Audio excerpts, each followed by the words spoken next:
Is your Bluetooth not pairing and CarPlay not working on iPhone? Hello everyone, I am Bishaka and welcome to our channel Create, Login and Delete. Let's get right into the tutorial. Launch the Settings application on your device and tap on Bluetooth.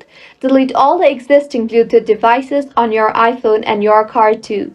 Now connect to the Bluetooth device again. If it is still not being connected, then refresh the Bluetooth toggle button by toggling it off and then toggling it on again. Go back and now tap on General and scroll down to the bottom and tap on the Shutdown option. Slide to Power Off and wait for a minimum of 60 seconds before restarting your device.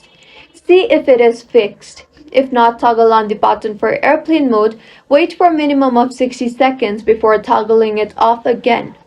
Go back and now scroll down and find the music application on your device in settings and tap on that. Find the EQ option there and make sure it is toggled off. Also, make sure CarPlay is not restricted. To ensure CarPlay is not restricted, tap on Screen Time and then on Content and Privacy settings. Tap on Allowed Apps and make sure the toggle button for CarPlay is toggled on. Now tap on Privacy and Security in Settings again and then tap on Bluetooth. Here, if any apps are denied Bluetooth access, go ahead and give access to the connected device. Lastly, if it is still not fixed, tap on General and now scroll down and tap on Transfer or Reset iPhone, then on Reset and then on Reset Network Settings. Enter your passcode and reset network settings.